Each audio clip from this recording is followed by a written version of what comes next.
Assalamualaikum warahmatullahi wabarakatuh. Kami dari kelompok 5, nama saya Febrina Risila Anissa dan teman sekelompok saya yaitu Fikri Habibullah dari kelas 12 IPA 4. Pemberontakan Darul Islam atau Tentara Islam Indonesia di Kalimantan Selatan.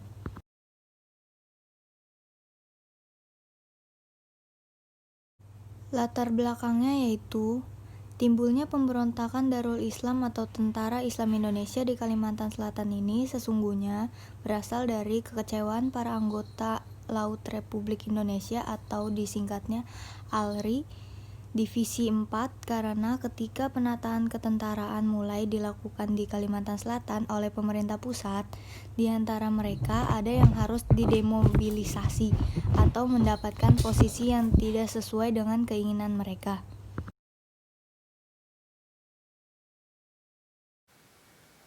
Tokoh DITI Kalimantan Selatan, Ibnu Hajar. Ibnu Hajar adalah tokoh yang kecewa terhadap tindakan pemerintah tersebut. Ibnu Hajar sewaktu kecil dikenal sebagai sosok yang pemberani oleh teman sebayanya.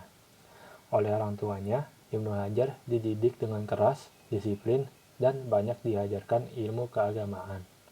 Ibnu Hajar tumbuh dewasa menjadi anak yang pemberani dan alim. Ibnu Hajar adalah salah satu tokoh yang ditakuti Belanda karena taktik perang gerilyanya yang sangat cerdas. Kelemahan Ibnu Hajar yaitu tidak bisa baca tulis.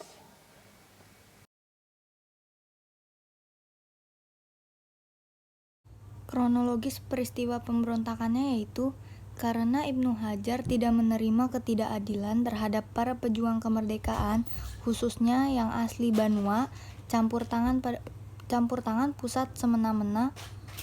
Pada tanggal 10 Oktober 1950, Ibnu Hajar membentuk pasukan yang bernama Kesatuan Rakyat Indonesia yang Tertindas atau KRYT.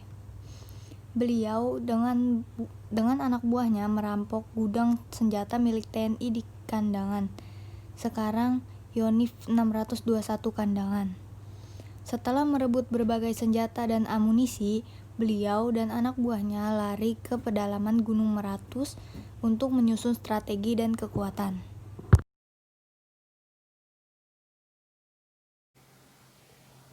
Markas besar atau base camp kelompok Gerombolan atau KRYT pimpinan Ibnu Hajar ini di daerah Parangasan.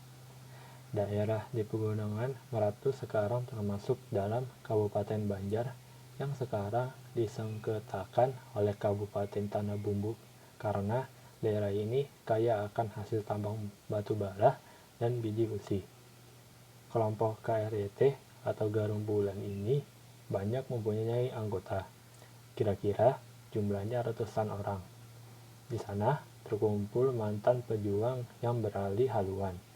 Ada juga bubuhan tacut yang jagau, yang tidak punya pekerjaan di kampungnya karena kemiskinan dan masih morat-maritnya perekonomian NKRI pada masa itu. Penyelesaiannya yaitu, dalam menghadapi gerombolan DI atau TII, pemerintah pada mulanya melakukan pendekatan kepada Ibnu Hajar dengan diberi kesempatan untuk menyerahkan diri secara baik-baik dan akan diterima menjadi anggota TNI.